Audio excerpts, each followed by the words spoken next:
Sleeping in here tonight. Hey! I'm out of breath already. I'm telling y'all now, all this, I am getting this room together for this baby. So just ignore that, okay? Sorry I look hit. This is what 35 weeks of pregnancy look like. But welcome back to the channel. I know it's been a while since I posted. Y'all can see it in my eyes how tired I am. I haven't been getting sleep. As y'all can tell by the title, I almost went into labor Tuesday. I had a labor scare. I tried to record as much footage as I could that day, but I wasn't able to. So whatever I didn't get to record, I'm gonna just talk about it like I'm doing now. So yeah, let's get started. Okay, so it was Tuesday and my mama, she was like, hey, let's go for a walk. And we really didn't do no like hard cardio walking or nothing serious. It was like we walked maybe 2 houses down, 2 houses back, and I started feeling pain in my lower back. I was literally hunched over and I felt pressure on my lower stomach and it hurted. Like, it didn't really hurt, but it was so much pressure to where I couldn't stand straight up.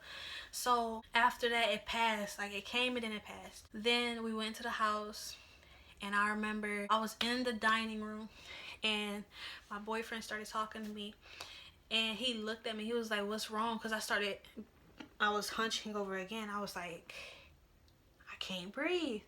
Like, I was having Braxton Hicks contractions, and they say Braxton Hicks contractions is normal. You could have them 3 to 5 times a day, every other hour. But the problem with this was it wasn't every other hour. It was kind of like more than 5 in 1 hour. So I felt like this part of my stomach was getting so tight to where I couldn't breathe, and I felt pressure on my lower stomach again. And I was like, hold on. So I went and used the bathroom. I was thinking, maybe if I use the bathroom, it will relieve some stress off of my body. And I did, and my stomach stopped hurting. So later, it was maybe 10 o'clock at night, I laid down and I started feeling the Braxton Hicks contractions again. So I was like, okay, I'm gonna time it this time. So I had 1 contraction. It lasted maybe a minute or 2, and then I had another one, and I think they were like 12 minutes apart, and then it went from 12 minutes to 8 minutes to 6 minutes to 5 minutes to 4 minutes. And it's like the faster they were coming, the longer they lasted and the more intense it was. And they say when you have Braxton Hicks contractions, you're not supposed to have, I think, 5 within 1 hour. And I counted a total of 28 plus within the hours of 10 and 11. So these are the contractions that I had. I was timing it on this app called Pregnant Baby Center. They had a contraction timer app, so I used that app. And then my phone died, so I started writing them down. And then when my phone came back on, we started timing it again. So once we hit like maybe 30 contractions, and keeping in mind, not all contractions hurt. It was basically pressure, and my stomach just felt super tight. And I was able to tolerate it, but it just started going back to back, and I wanted to make sure everything was okay. So we called the hospital, and the hospital said, take a warm bath, drink cold water, walk around, and just relax, drink a lot of water, and if it doesn't stop, come in at 12:20. So I did that. I took a bath around 11, got out the tub. I was still having contractions in the tub also. Got out the tub, I used the bathroom, started drinking a lot of water to stay hydrated, and it just started getting more intense. Like, my stomach started getting tighter to where I found myself not being able to breathe.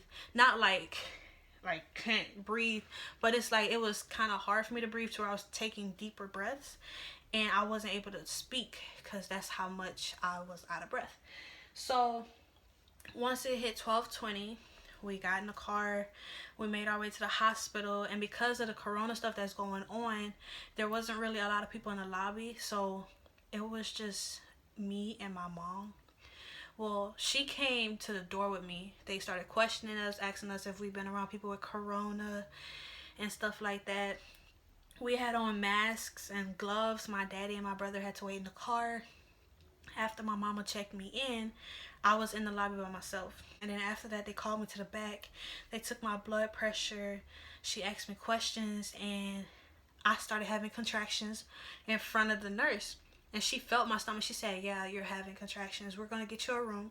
All right, I'm by myself for now. They're about to get me a room. They said that I'm not supposed to be having contractions back to back. So after I got the room, it was like 1 o'clock. And me and my mama was just sitting in there. And maybe an hour or so passed. And they hooked me up to the IV. And I think they was putting penicillin in my IV thing. And they got me a regular room because I had to stay overnight. We didn't expect me to have to stay overnight. And they asked me questions, like they asked me if I had intercourse.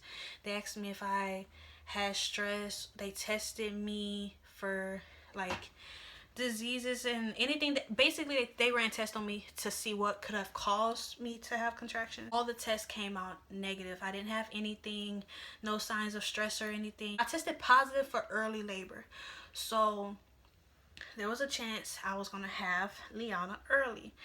And they was like, okay, we're gonna check your cervix. They checked my cervix, and I had dilated 1 centimeter. So after that, they got me a room. I stayed overnight. They gave me a steroid shot.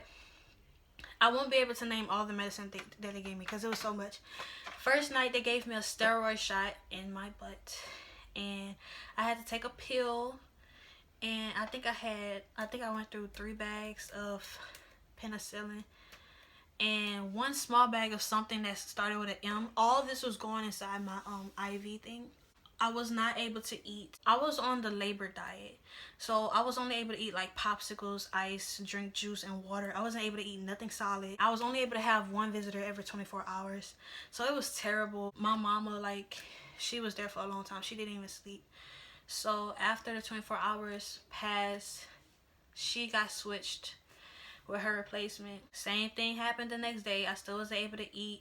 They was still pumping medicine in me. Like, I was not able to stay awake for no more than maybe 5 minutes. Like, every time my bag got empty, they came back in with another bag of medicine to go through my veins. It was just so much. I was in the hospital for 2 nights.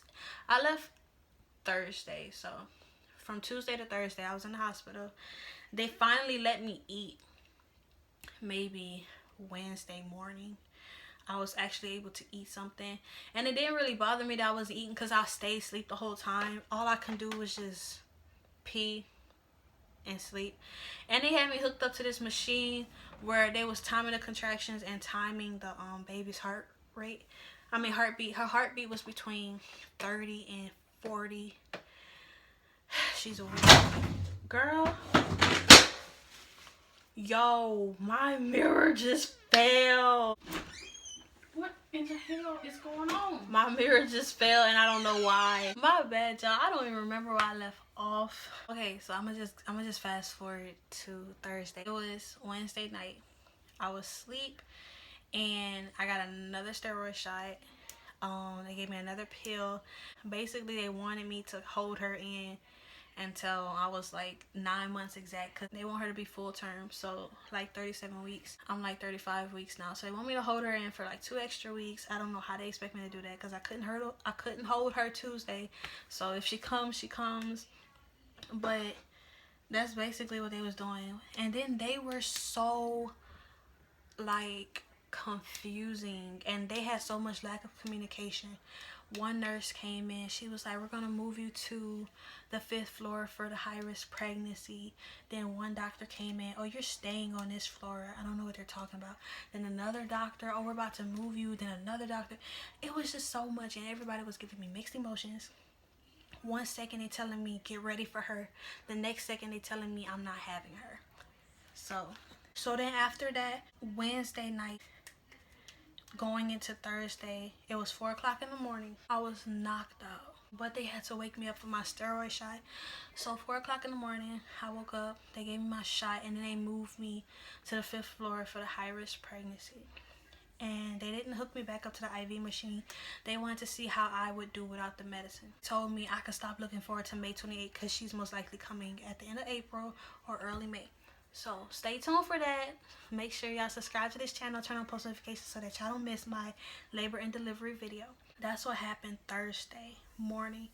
And then after that, they told me they was gonna keep monitoring my contractions and watching for it, and then whenever they felt I was good enough to go home, they was gonna discharge me. So they ended up discharging me at 1 p.m. Thursday. And now I'm home, but I'm still having contractions. Instead of calling the hospital, I'm just gonna let it happen. Cause y'all see this face? I am tired. Like, I'm not gonna tell y'all how I feel. I'm gonna save that for the 36 weeks pregnant pregnancy update vlog. But y'all, I am tired. That's what happened. Didn't have a reason to go into labor. She just decided she wanted to come. So that's why my room looks like this. We are in the process of getting the bedroom together for her. We are putting her nursery together. That's going to be another video, so make sure y'all stay tuned for that. I am out of breath. Follow me on Instagram at acee.__. I will be putting her Instagram down because I will not be posting her pictures or anything on my Instagram page. If y'all want to see her, she's going to have her own personal Instagram. Yep, so that's what happened. And that's why I haven't been making videos. Some of y'all don't care. That's cool. But yeah, and I won't be looking like this hopefully in a couple of days. I just need some sleep, but I can't get it. So if y'all have any advice for me on how to sleep with contractions that stop you from breathing properly, let me know in the comments down below. And yeah, thank you guys for watching. Don't forget to subscribe to the Dropout. I'm gonna be putting all the medias in the description box below. And I'm gonna see you guys later. Goodbye.